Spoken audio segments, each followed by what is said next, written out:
Buen día República Oriental del Uruguay. Espero que te encuentres bien, espero que te encuentres confortable, cada quien en su lugar de trabajo, en su oficina, en su taller, muchos en la calle, cuántos taxistas que nos escuchan, me voy enterando, cuánta gente de distintas actividades que escuchan el programa y muy pendientes de lo que vayamos a tratar en el día a día respecto a este gran asunto que es en definitiva vivir en una república, en un Estado de Derecho y de acuerdo a todas sus reglas, ¿no? Las reglas del Estado de Derecho, tan maltratadas en estos tiempos a raíz de eso que Antonio Gramsci dijo se tenía que dar, que era una batalla cultural. Acuña ese término, creo yo que el gran maestro del pensamiento liberal, el argentino Agustín Laje, y nos plantea a ciencia cierta, él y tantos, ¿no? Y una playa de investigadores, de qué se trata esto de la batalla cultural. Evidentemente el marxismo tomó la ruta Gramsci y llegó hasta estos tiempos con esta especie de industria de los derechos humanos, ¿no?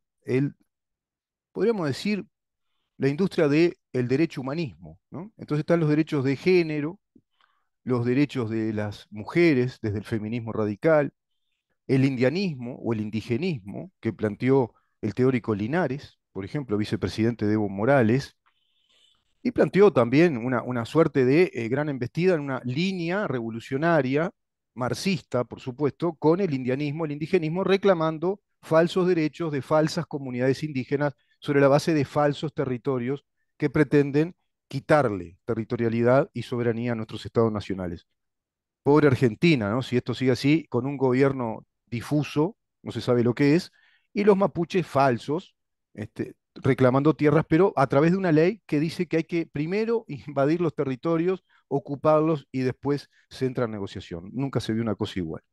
Derogando una ley anterior del Estado argentino, una ley también kirchnerista. Y otra ley kirchnerista estableció la indemnización también respecto a estos derechos, esta industria de derechos, a todos aquellos que se manifestaran damnificados por el Estado argentino en aquel periodo de la dictadura por violaciones de los derechos humanos, por haber sido sometidos a prisión sin debido proceso, por haber sido torturados, por tener familiares desaparecidos, etcétera, etcétera, miembros de aquellos grupos sediciosos, guerrilleros, terroristas, todos, por supuesto, estimulados desde Cuba y también en connivencia con la Unión Soviética en aquella Guerra Fría. Eso se vivió en todo el continente y en Argentina muy particularmente a partir de una ley, si no me equivoco, el 2008, de Cristina Fernández de Kirchner, quien vocifera, grita, insulta a la justicia, que la está sometiendo probatoriamente, de acuerdo al debido proceso, a una posible, bueno, acusación, una posible sentencia acusatoria de delito, estableció una ley que le da abultadas indemnizaciones a quienes reclamaron ante el Estado argentino por esta situación, sin más prueba que simplemente decir, mirá, yo fui preso, yo tuve una hermana que estuvo presa sin garantía, y hay un investigador argentino, un periodista, un colega, prestigioso periodista argentino, dedicado a la investigación, con sendos libros, publica en medios de prensa importantes, Infobae entre ellos, se llama José D'Angelo, es amigo de la casa, afortunadamente, colega y amigo también de Álvaro Alfonso, quien está con nosotros y a quien agradezco enormemente tu presencia, José. Gracias por estar y bueno, por enaltecer esta actividad periodística respecto a este tema, de esta asombrosa versión de la historia que le costó 1.000 millones de pesos al Estado argentino. Esto se publica en Infobae, es un artículo tuyo, y tiene que ver con la militancia de un personaje nefasto, ¿no? Fernando Vaca Narvaja. Qué personaje. Bienvenido, José. ¿Qué Felicitaciones tal, también Rubén? por lo de ayer. Muchísimas gracias, un abrazo para vos y un cariño para toda la audiencia.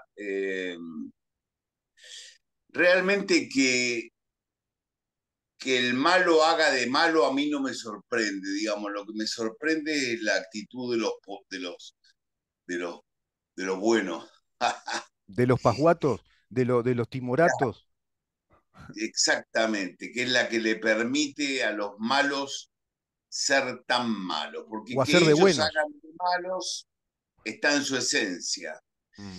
Lo que no se entiende, y el pueblo argentino y el pueblo uruguayo debemos reclamar, es que a los que se dicen ser buenos, a los que se dicen ser respetuosos de las leyes y del sistema democrático, de las decisiones de la justicia, etcétera, lo que no se entiende es que hayan permitido llegar a este nivel de cosas.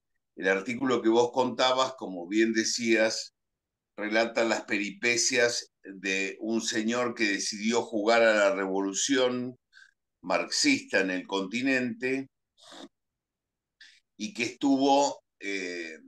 digamos, estuvo preso durante el gobierno de lo que se llamó acá la Revolución Argentina, de los generales Onganía, Levington y Lanusse, esa primera parte. Después vino el peronismo, después ganó el peronismo las elecciones con Cámpora, Perón proscripto en España, después Perón a los 50 días de gobierno de Cámpora lo echó, lo hizo renunciar y asumió Perón. Y estos muchachos no dejaron las armas, siguieron armados y siguieron desafiando al pueblo argentino que había elegido ya por el voto popular a sus gobernantes. Entonces, en la Argentina se estrenó en estos días una película que se llama Argentina 1985, Ujú, con la actuación de Ricardo Darín, ujú. Gran actor, Ricardo Darín. gran actor, pero se prestó a un panfleto, a Sí, un, ¿no? a un panfleto, es Sí, realmente un panfleto. ¿Por qué se llama Argentina 1985? Porque habla del juicio a las juntas militares. Ese exacto. es el, ¿sí? Ahora, vos podés hablar del juicio a las juntas militares sin decir una sola palabra, repito, una sola palabra sobre las guerrillas. Podés enmarcar, podés contarle a un público que no vivió la época que unos militares fueron juzgados, pero no decís una sola palabra De sobre por qué las esos guerrillas. militares estuvieron en el poder y por qué hubo un poder de facto. Nada de lo anterior, de los antecedentes históricos. Absoluto, Increíble. nada, Mm. nada de nada. Entonces, yo voy a hacer, fuera de broma, te estoy anunciando con exclusividad, Mm, un documental que calculo que estará listo por la mitad del año que viene, que se va a llamar Argentina 1975. claro. ¿Por qué Argentina 1975? Porque es lo que nos falta demostrar. Esta batalla, Rubén, lo sabés vos mejor que yo, no se da en los estrados judiciales fundamentalmente, Mm, se da en la cabeza de la gente, se da en la opinión pública. sí, Para sí. contrarrestar a Gramsci, el comunista italiano, el pensador, que dijo hay que conquistar los consensos, hay que tener el consenso mayoritario, hay Exacto. que cambiarle la forma de pensar a la gente. Bueno, la batalla se da en ese ámbito, entonces lo que falta con mostrarle a las personas que no han vivido los 70 es la magnitud del ataque terrorista que sufrió nuestra América y en particular la Argentina.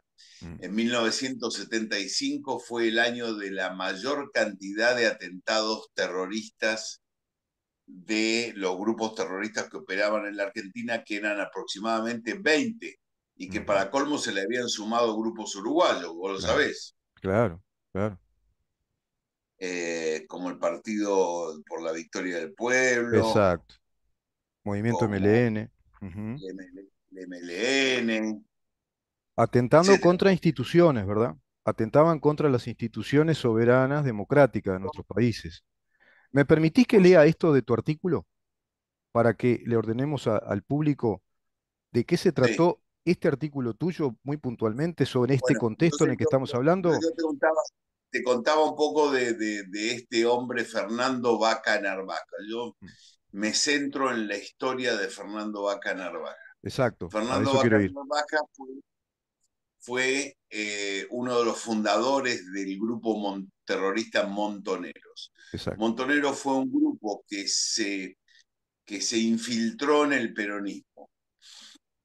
Un grupo que se dijo peronista, que se infiltró en el peronismo y que Perón, un mes antes de morirse, les colocó encima una lápida política que no se la van a poder sacar nunca. Les dijo, infiltrados en el movimiento, traidores al movimiento y mercenarios al servicio del dinero extranjero. Ujú. Llamó a los argentinos a liberarse de ellos porque indicó que le hacían más daño que los que le hace el colonialismo a la República. Todo eso se los dijo el 1 de mayo de 1974 desde el balcón de la Casa de Gobierno en el Día del Trabajo, en donde los echaron a patadas de la Plaza Claro. de Mayo y el movimiento peronista. Entonces, Históricamente laudatorio, ¿no? claro, Fernando, bien claro, Fernando Bacanar Baja era uno de los líderes del movimiento peronista. Mm. Y él decide hacer la revolución. Y decide hacer la revolución y entonces estamos hablando que en el año 72 ya estaba preso, se fuga de la cárcel, de una cárcel de Rawson, Con un grupo de junto 6 con, terroristas, ¿no? Ujú. claro, junto con otros 5 jefes más de los otros grupos terroristas de la FARC, Mm. Fuerzas Armadas Revolucionarias, y del ERP, Ejército Revolucionario del Pueblo. A ver, digámoslo claramente, porque para nosotros es un lenguaje habitual, pero para la gente que no conoce el tema, Mm. estos eran grupos terroristas que nos querían llevar a patadas en el traste y a los tiros, que aborrecían al capitalismo, La democracia burguesa en aborrecían, esa época y el capitalismo, la propiedad privada, los concentradores de capital que empobrecían al pueblo y estimulados por la Revolución cubana, con aquella romantización en aquel contexto, bueno, estos grupos terroristas surgieron por doquier, ¿no? Por todos lados en América Latina. exactamente. Ellos nos querían llevar a patadas en el traste hacia el exitoso modelo cubano, ¿no es cierto? El éxito, el fracaso, dice Antonio Escotado, ¿no? El modelo socialista, marxista, leninista cubano. Muy bien. Entonces, a Acá hay un consecuencia de manifiesto, te esto, agrego esto, acá hay un manifiesto del movimiento MLN, que lo publica Álvaro Alfonso, donde explican el modelo de país que querían realizar y es el país socialista de modelo marxista. Y los montoneros exactamente lo mismo, ¿no?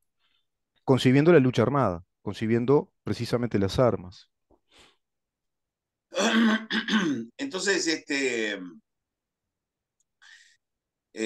vos sabés que hay un escritor acá en Argentina que se llama, un ensayista, ex montonero, que se llama Martín Caparrós, que escribió Ah, varios libros, es un ensayista conocido, sí, sí. que dice textualmente en un libro que se llama Argentinismos, dice, hoy la mayoría de los argentinos tiende a olvidar que estaba en contra de la violencia revolucionaria, que prefería el capitalismo y que estuvo muy satisfecha cuando los militares salieron a poner orden.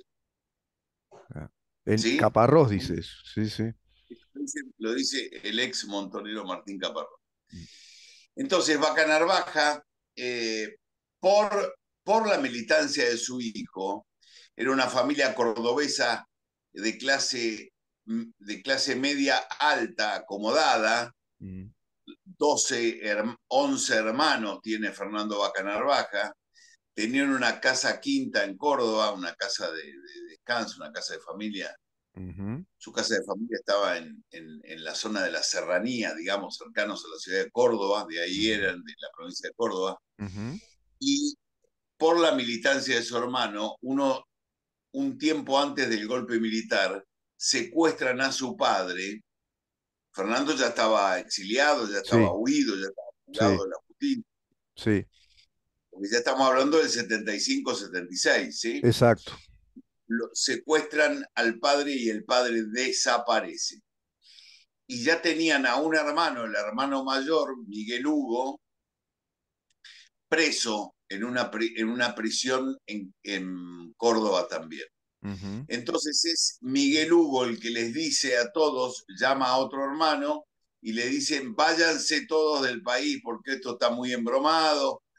vieron lo que pasó con el papá, etcétera, etcétera. Todo esto a consecuencia de la militancia de Fernando, claro, ¿es verdad? claro, Muy bien. claro. Entonces, deciden irse todos, venirse todos en distintos medios de transporte hasta la ciudad de Buenos Aires y se meten todos, todo significa 9 hermanos, 9 de los 12 hermanos, Mm, 6 cuñados y 13 sobrinos de Fernando, ¿no es cierto? De sí, Fernando Vaca. sí. Digo 9 hermanos, y porque Miguel Hugo estaba preso, Fernando estaba fugado, y la que dijo yo no me voy porque no estoy para nada de acuerdo con la lucha de Fernando y no tengo nada que ver con los montoneros ni con nada de ello, fue Susana, la hermana más grande. Ajá, O sea que se fueron todos, se metieron en la embajada mexicana, menos Susana, que mm, se quedó con su familia en Córdoba. mm. Bien, bien. Los Bacanarvaja lograron ya del gobierno militar, porque al día siguiente se produjo el golpe militar, lograron al poco tiempo la posibilidad de irse a México. Ujú, Así que los escoltaron hasta el aeropuerto, ujú, se subieron a un avión y se fueron todos esos a México. mm, La mamá, 9 hermanos, 6 cuñados y 13 sobrinos de Fernando Bacanarva. bien. Bueno, pasado el tiempo, Mm, llegada la democracia a la Argentina, etcétera, durante el kirchnerismo, mm, 35 familiares de Fernando Vaca Narvaja sí, cobraron indemnizaciones por ese exilio. pero no eran treinta 19. y cinco Pero no, 35. ¿Por qué? Porque nacieron en cosas, varios sobrinos, producto, o sea que de los 13 sobrinos originales cobraron cerca de 18 sobrinos. Mm, La cuestión es que 35 Bacanarvaja, tengo los datos de sí, cada una de esas sí. indemnizaciones, cobraron indemnizaciones que hoy ascienden a, eh, a más de 1.000 millones de pesos argentinos. Mm, Pero perfecto. Bacanarvaja tomó mucha relevancia de nuevo. La Argentina, el pueblo argentino repudió, como lo dice Caparrós, Mm, estaba muy en contra de la violencia revolucionaria y estuvieron muy de acuerdo con que vinieran los militares y terminaran con esa violencia revolucionaria. Después los militares cometieron muchos errores, como ya lo venía cometiendo el peronismo en el combate contra esas claro, guerrillas, pero el pueblo argentino les dio la espalda absolutamente a mm, esas guerrillas. exacto, exacto. Después, Vaca Narvaja volvió a la fama porque su hijo, eh, su hijo Camilo. Mm. ¿Por qué crees que le puso Camilo?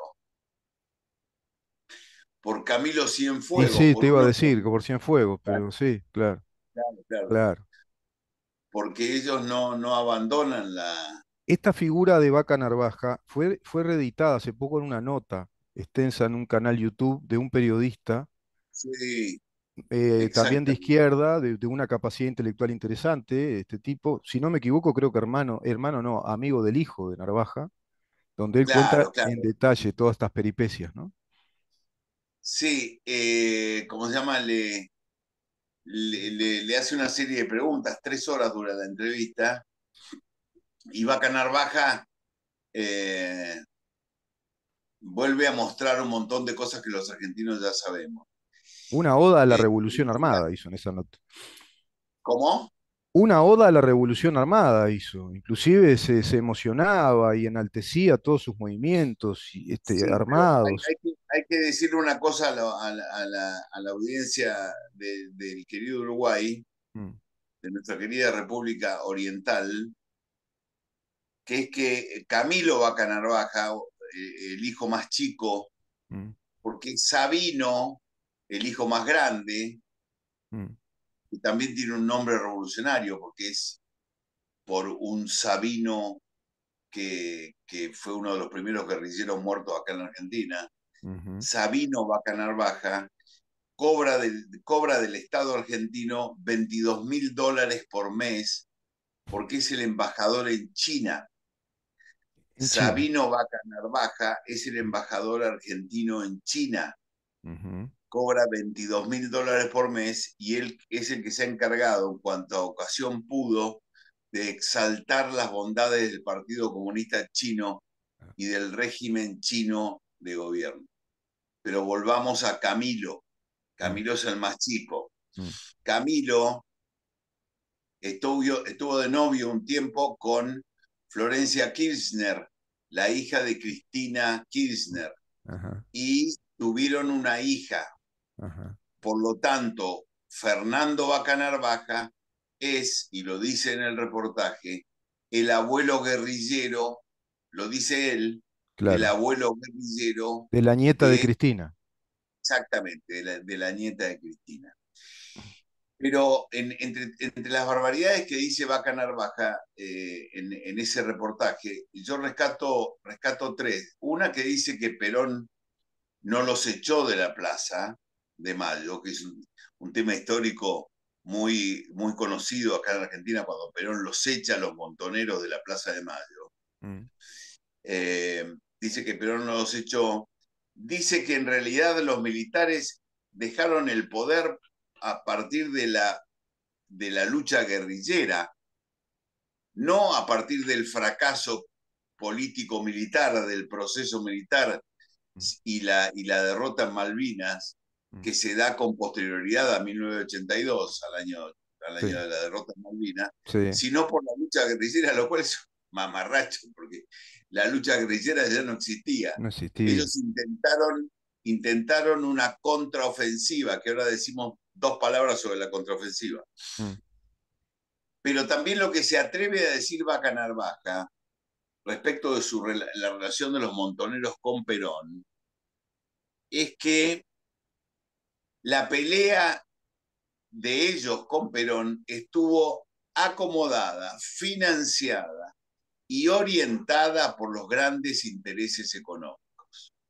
Está ah, diciendo que Perón seguía las precisas instrucciones de los poderes concentrados de la época, mm, cuando, por ejemplo, en enero de 1974 les dijo a los diputados montoneros que se oponían al endurecimiento de las leyes contra el terrorismo, situémonos, mm, Perón, presidente de la Nación, los grupos terroristas seguían actuando, Perón propone una modificación al Código Penal para perseguir al terrorismo con la ley en la mano, claro, claro. y los diputados que pertenecían a la tendencia, digamos, los diputados montoneros, empiezan a remoloñar, a hinchar el lomo, no dejan que eso suceda, entonces Perón los llama Mm, y les dice, el crimen es crimen, cualquiera sea el móvil que impulsa al criminal. Bueno, pues bien amigos, quien está con esos intereses se saca la camiseta peronista y se va. Total, nosotros por perder un voto no nos vamos a poner tristes. Y los expulsó del justicialismo, claro, los expulsó a claro, todos los diputados. Pero sí, él sí. estaba influenciado por los poderes concentrados de la época, según lo que dice Bacanar Vaca. Y según nos venimos a enterar ahora, Mm, porque era algo que los historiadores no encontraban la clave, pero ahora nos la daba Canarvaja, es que Perón seguía instrucciones de la oligarquía cuando, como te dije antes, mm, echó a los montoneros del peronismo y de la Plaza de Mayo, diciéndoles infiltrados en el movimiento, ah, traidores al movimiento, mercenarios al servicio del dinero extranjero. Llamó al pueblo argentino a liberarse de ellos y les advirtió a los echados, a los que echaba de la sí, plaza, les advirtió que todavía no había tronado el escarmiento. ¿Sí? clarísimo. y un mes y días después se murió dejándoles encima esa lápida política. Entonces, vuelvo al tema digamos, que los malos hagan de malos no debe sorprendernos, digamos. Estos tipos son yo nunca he visto en mi existencia alguna facción política que haga uso de la mentira como herramienta política y que haga uso de la tergiversación de la historia reciente como una herramienta Mm, política mm, y que haya colocado en el pedestal a la memoria, desplazando a la historia, que es la realidad de los hechos, sí, y a la memoria. No he visto yo nunca una facción política que haga de esta manera uso de esa herramienta. Lo que es increíble es que no se le presente batalla en este mismo terreno, claro, porque sobran los elementos para decirle dejen de mentir y dejen de robar, claro, dejen de mentir y dejen de robar. claro. Entonces, en Argentina, que va a vivir un proceso electoral que ya ha iniciado el año 2023, para el año que viene, Ujú, es muy importante que estos temas sean metidos en la agenda pública, que los argentinos les exijamos a los que van a disputar el poder que le quiten, que le rompan, que le cesen el contrato de exclusividad que tiene esa izquierda asesina, criminal, marxista, como marcabas vos, ujú. que les cesen el contrato de exclusividad que tienen con el capital simbólico de los derechos humanos. Exacto, exacto. Exacto, José. Ayer entrevistaba, Vamos Rubén, cerrando ayer la... entrevistaba, Sí. un minuto nada más. Ayer entrevistaba en el programa de radio que yo tengo acá, que se llama Los 70 Historia, Verdad y Justicia para Todos, Mm. entrevistaba a María Fernanda Viola. María Fernanda Viola tenía 5 años cuando en el auto, en un Citroën Ami 8, junto con su papá que manejaba, su mamá que estaba embarazada de 5 meses y su hermanita María Cristina, iban a la casa de sus abuelos. Cuando estaban bajando en la provincia de Tucumán, hoy es 30, ¿no? Hoy es primero, primero Primero, de... hoy, Sí. hoy se cumple un aniversario, hoy, un día como hoy, pero era domingo, eh, se les paran dos vehículos al lado y les abren el fuego. Queda muerta María Cristina de 3 años, asesinan como un perro al padre, la madre que estaba embarazada de 5 meses se salva y María Fernanda de 5 años recibe un tiro en la cabeza que le significó 8 operaciones.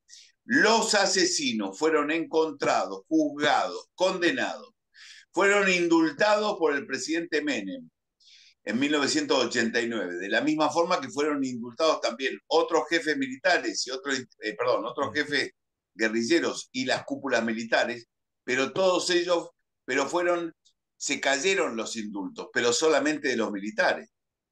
Mm, Fueron anulados los indultos, pero solamente de los militares, ¿no es claro. cierto? Sí, sí, sí, sí.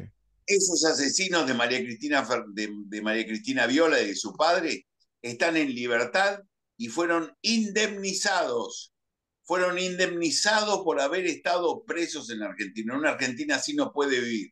Pero no Claro. es culpa de los malos, es culpa de los buenos, pongo comillas, ¿no? Sí, No sí, es culpa de los malos, es de los que culpa de se los dicen buenos. que defienden la República, las leyes, el Estado de Derecho, ¿no? Sí, miran para el costado en estos temas. Sí, en esos temas no está el Estado de Derecho.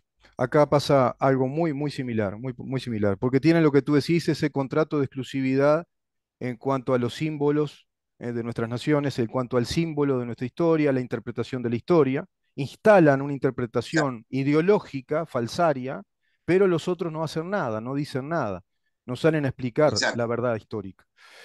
Me parece muy Mira, importante, para mí José, lo por que dos estás razones, planteando. porque tienen miedo o porque son ahistóricos y aculturales. Creen que con una planilla Excel se gobierna y no Sí, comprenden que el gobernante tiene que conocer los procesos históricos. exacto, exacto. Es así. Exacto. Es así, caen siempre en el mismo error. Se creen que con reacomodar la situación económica del país, mejorar un poco el funcionamiento del mercado, ya arreglamos todo. Y no entienden que acá hay un patrimonio cultural que defender, hay un acervo cultural que lo están estafando, lo están estafando y están contaminando a nuevas generaciones que no han vivido todo ese proceso histórico y están recibiendo una línea de pensamiento nada más, que es hegemónica, y tienen ese contrato de exclusividad. Eso hay que, acá lo estamos instalando en este programa, José, y sé que tú estás haciendo lo mismo allá, estás colaborando en esta batalla cultural. Te mando un gran abrazo Lo sé y te felicito. Un gran abrazo, Rubén, querido. y seguimos en Un, un, contacto, por supuesto. Buena un jornada saludo y, muy y cordial a la cuídate, audiencia. Satos. No sé si es estado gripal o que Sí, quedaste sí, muy sí. emocionado con lo de ayer. Seguramente quedaste muy emocionado. Te mando un gran abrazo, José.